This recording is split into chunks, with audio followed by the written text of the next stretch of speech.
It's quite exciting. I think it's a new way to bring excitement to Test cricket. So we are all very excited about that. The pink ball I played yesterday.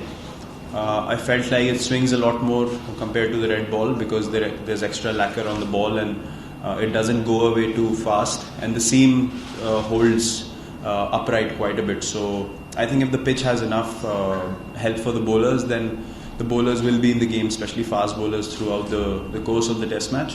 I don't quite know how the old ball behaves, because with the dew and the lacquer going off, it will be interesting to see how much the old ball does. But again, I think with the pink ball, the pitch having enough life in it will be a very important factor. Well, no, in Test cricket, I don't think you can afford to take focus away at all. Not even one session, not even one over. Because with the red ball, you need to be absolutely precise in your focus every game that you play, every ball that you play, every situation that you're in. So our prime focus is the Test match starting tomorrow. Well, I hadn't played with the pink ball before, so I was given an opportunity to try it and I wanted to, so that was my mindset behind playing with the pink ball. I think everyone else did it as well, because it's just, you require extra concentration to pick the pink ball suddenly when you're playing with the red ball. So I think it was to work on the reflexes a little bit as well, because when you play with the red ball in a net and then you arrive at the pink ball, it's very difficult to pick it up, which can be the case in the game as well. So just to give you a bit of a match scenario and how it might be difficult to pick it early on, so get into that sort of zone was the reason behind it. Well, they're used to playing in similar conditions, so we definitely think that they will know their game plan and they will know what they need to do. We will have to play well to get a result in every Test match like we have in the past. So we will not take anything lightly. We will not take any batsman or bowler lightly from Bangladesh. When they play well, they can be a very skillful team, and they have the ability to play some really good cricket. So we will have respect for that, but more than that, we will have belief in our own team. Well, if you ask me, we are right at the top. I won't even count ourselves among three, and these guys deserve it, because as a captain, when we started off, that was the conversation, and that was the one thing in my mind that I really want to see happen, that our fast bowlers should dominate world cricket.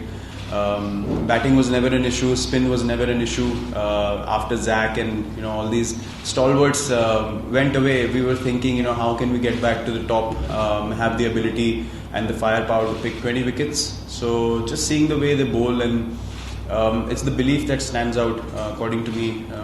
Any kind of pitch, any kind of opposition, they believe that they can get more out of the pitch than the opposition, and that belief matters a lot. Actually, it's everything. It's not the most important thing. It's everything for a fast bowler. So I couldn't be more happy for them. And the best thing is they're still not done yet. So they're getting more and more hungry every time they step out, and they love bowling together. I think that's their biggest strength. Yeah, that seems pretty likely looking at the pitch. Also because of the way Umesh has bowled, Shami obviously has been brilliant. Bumrah is not fit yet. Ishant's probably been our most consistent bowler in the last 2 years, and a big reason for our success in Test cricket is his ability to just keep bowling in the same area and the others come and pick up wickets. But also he has picked up 4 or 5 wickets on many occasions when he's gone through a great spell. So I think his experience will always be handy for the team, and the communication is very clear. We played cricket together since under 17, so he knows when I go and say something to him, it's purely based on what the team requires, and there's a lot of trust between us. So he took it really well. Pune, there was more help for him, and then the communication was simple, that Ranchi is going to be drier, and then Umesh and Shami probably become more of lethal options when it reverses a bit, which he also understands. And Ishant's strengths are different when the ball's seaming and swinging.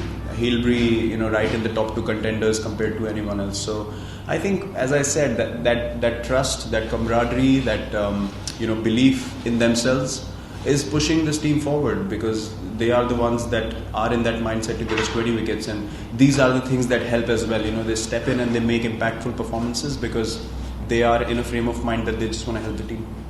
Well, I'm absolutely for it. To be very honest, look, you guys have a job to do, we have a job to do, and everyone's focused on what they need to do. So it's very difficult for anyone to figure out what's going on in another person's mind.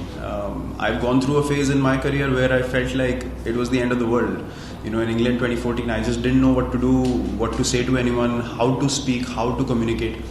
And to be honest, there wasn't any, I couldn't have said I'm not feeling great mentally and I need to get away from the game, because you never know how that's taken.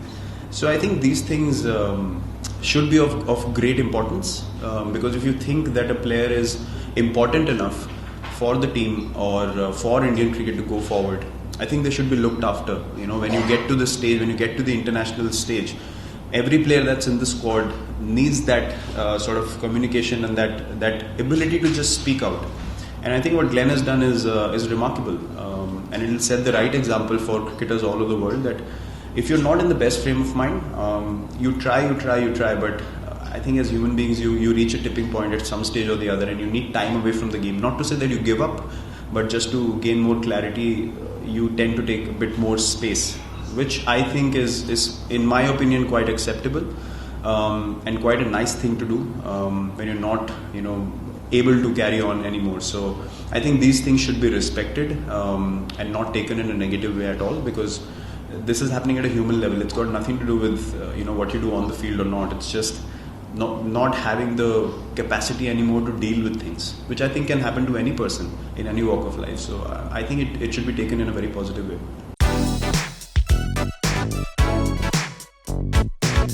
Don't forget to like, share and subscribe, and leave your comments in the comment section below. Click on the bell icon for notifications.